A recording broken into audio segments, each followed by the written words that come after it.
स्वागत है दोस्तों आपका आपके ही चैनल ओनली मेडिसिन रिव्यूज़ पर। और आज की वीडियो में हम बात करने वाले हैं विकोरिल DS सिरप के बारे में।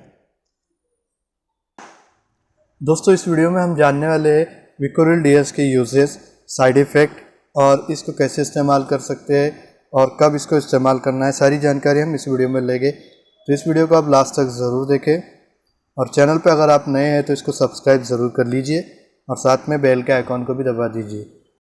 तो चलिए दोस्तों वीडियो को स्टार्ट करते हैं। दोस्तों विकोरिल DS सिरप है तो एलेम्बिक कंपनी का मैन्युफैक्चर किया हुआ है। इसके अंदर कंपनी ने paracetamol, phenylephrine hydrochloride, chlorpheniramine maleate and sodium citrate suspension form में डाला हुआ है और इसकी मार्केट में 60 ml पैक में ये मार्केट में अवेलेबल है और इसकी 60 ml पैक की कीमत है 63 रुपये और 65 पैसे। सबसे पहले इसकी यूजेस देख लेते हैं। दोस्तों विकोरिल DS का इस्तेमाल तो छोटे बच्चों में किया जाता है। ये पेडियाट्रिक सिरप है और इसका इस्तेमाल है तो रनिंग नोज, ज़ुकाम, सर्दी, खांसी, खोखला इसमें किया जाता है। ये बहुत ही बढ़िया प्रोडक्ट है एलेम्बिक कंपनी का।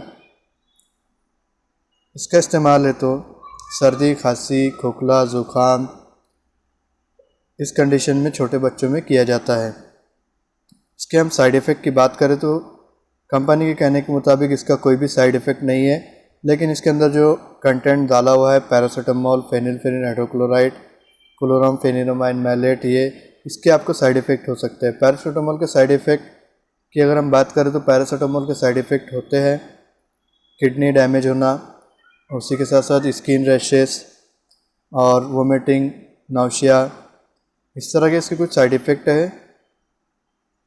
अब इसके हम डोसेस की बात कर लेते हैं। तो दोस्तों इसको आपको है तो जब भी आप इसका इस्तेमाल करें तो अपने डॉक्टर की सलाह के अनुसार डॉक्टर के प्रिस्क्रिप्शन पर करें और इसके डोसेस के सिलसिले में आप अपने डॉक्टर से सलाह ले सकते हैं। तो दोस्तों ये था एक छोटा सा रिव्यू विकोरिल DS सिरप के बारे में। अगर वीडियो अच्छी लगी तो इसे लाइक कर दीजिए, अपने दोस्तों में इस वीडियो को शेयर कर दीजिए। चैनल पर अगर आप नए हैं तो इसको सब्सक्राइब ज़रूर कर लीजिए। मैं मिलता हूँ आपसे अगली वीडियो में कोई नई मेडिसिन की जानकारी के साथ। तब तक के लिए मुझे दीजिए इजाज़त और आपकी दुआओं में मुझे याद रखिए।